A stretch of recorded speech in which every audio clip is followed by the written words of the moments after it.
So official title, I'm just ripping the Band-Aid. The Quiet Grief of Becoming Someone Else. Wait, what did you just say, Peter? What's happening? Who am I becoming? Yeah, I know. Okay, so here's like the deal. That's real deep. Okay. Well, I'm going to try not to make it deep, but it is kind of going to be like a deep episode. So I'm stuck on this thing because, I got grown kids, duh. And I've noticed the advice I give them now, like always falls into this category of not like do this or do that anymore.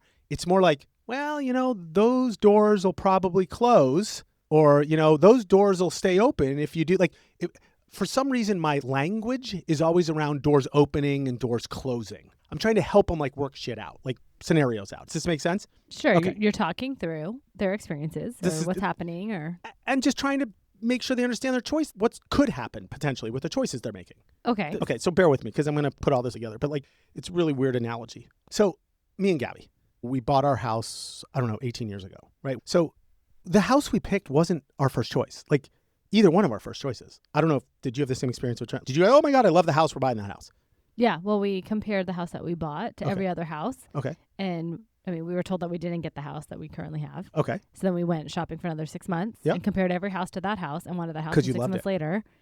So yours was like had things that, serendipity. Oh, yeah. Well, that's kind of a cute story. Yeah. No, ours is like, my point is you just compromise. It was probably the third best house that I wanted. Like it didn't have the backyard I wanted, but it had a view, or like it had all the rooms she wanted, but it didn't have, whatever the kitchen, the right place, whatever it is. My point is you end up compromising and realizing that it's not something either one of you actually would have picked on your own.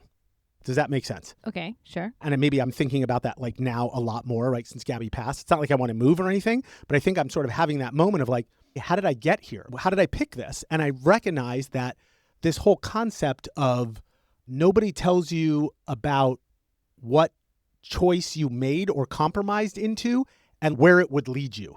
It's like an abyss. You're like flying into the abyss. That's all I'm saying. I guess one way to look at it would be like every choice we make has a consequence, whether good or bad. Okay, yes. And I'm not saying, that's my whole point with my kids. I'm not saying the choice is either bad or good, but they all have some consequence. And I think what I'm trying to explain with the quiet grief of becoming someone else is nobody tells you. You just sort of realize one day like, holy shit, things changed without life sort of telling me they changed. There's not like a code. You just sort of figure it out. Well, it's like little steps here and there, little turns, little adjustments that lead you down the path. Yes. To where you are. I would say so.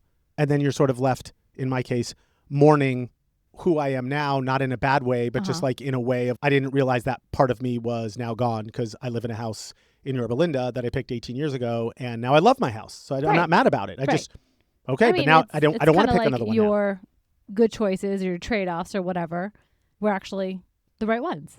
And here we are. This is what I'm getting to. So how is this going to make us cultured and curious or more self-aware or... Well, I think that's all it is. I think it's just self-awareness. I think that's the whole point of the whole episode is sort of I had a moment where I was like, oh, it's not necessarily bad. It's not necessarily good. It just is what it is. I'm just figuring out how to name it now. And so that sort of somehow makes me feel like I'm more self-aware. And then... So you named it the grief of what we're becoming?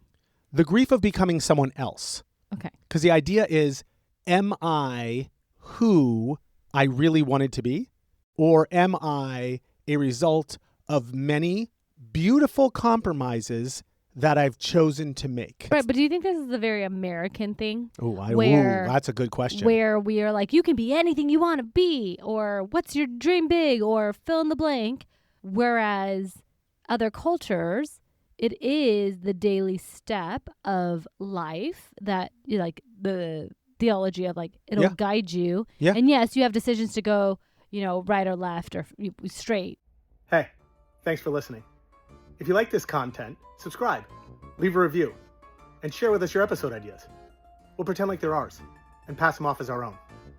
If you like this short and want to watch another, click here. If you want to catch a whole episode, click here.